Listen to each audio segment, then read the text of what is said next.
चला तर बनवूयात आपण आज फक्त कांद्यापासून चटपटीत आणि चमचमीत अशी मस्त कांद्याची भाजी, तेही फक्त 2 मिनिटात.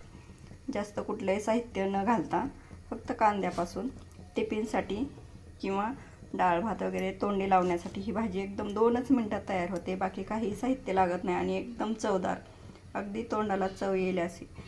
चला तर आपण हे कांदे आता कट करून घेऊ. आपण 2 कांदे घेतलेले आहेत मी मोठ्या आकाराचे. हे कांदे आता आपण कट करून घेऊ. 2 कांदे असे मोठ्या उभ्या आकारामध्ये मी कापून घेतलेले आहेत. एकदम बारीक पातळ कांदा कापून घ्यायचा आहे. दोन्ही कांदे आपले कापून झालेले आहेत.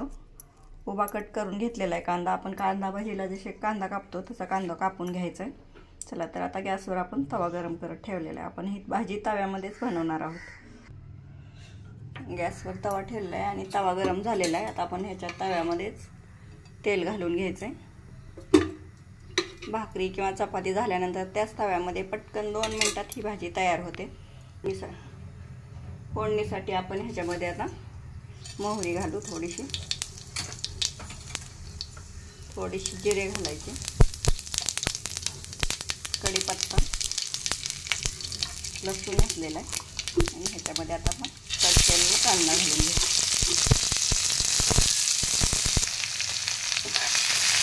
आता हलवून घ्यायचा कांदा, मस्त कांदा मऊ होईपर्यंत परतून घ्यायचा तेलामध्ये. त्या भाजीमध्ये अजिबात पाणी घालायचं नाही, फक्त तेलावरच करायची भाजी. ज्यावेळेस भाजीला घरात काही नसेल किंवा भाजी करायला वेळ कमी असेल तर ती भाजी कांद्याची नक्कीच ट्राय करा तुम्ही. खूपच चवदार होते ही भाजी.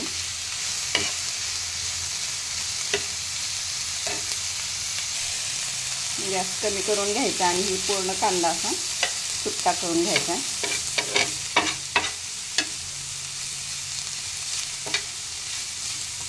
भाजी खाल्ल्यानंतर तोंडाला चव आल्याशिवाय राहणार नाही. खूप टेस्टेड भाजी होती. ही भाजी करायला अजिबात विसरू नका आणि तेही 2च मिनिटात फक्त.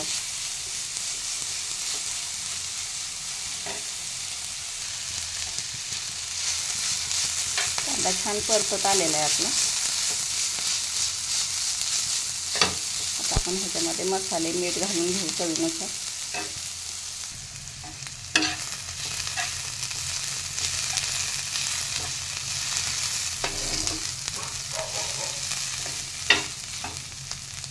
ह्याच्यामध्ये आता मीठ घालून घेऊ आपण चवीनुसार. थोडीशी हळद चिमूटभर, गरम मसाला आणि थोडासा काळा मसाला. काळा मसाल्याने तर खूपच छान चव येते कांद्याला.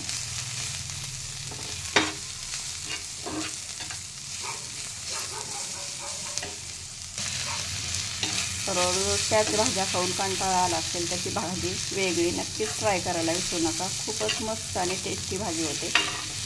तेही फक्त घरच्या साहित्यात, बाकी काही घालायची गरज नाही. फक्त कांद्यापासून किंवा भाजीला काही नसेल तर ही भाजी नक्कीच ट्राय करायला अजिबात विसरू नका तुम्ही. व्हिडिओ आवडल्यास व्हिडिओला लाईक, शेअर आणि सबस्क्राईब करून बेलचं बटन ऑलवर क्लिक करायला अजिबात विसरू नका. झाली आपली मस्त चमचमीत आणि टेस्टी भाजी 2च मिनिटात तयार. अशी चटपटीत आणि मस्त टेस्टी भाजी बनवायला अजिबात विसरू नका. धन्यवाद.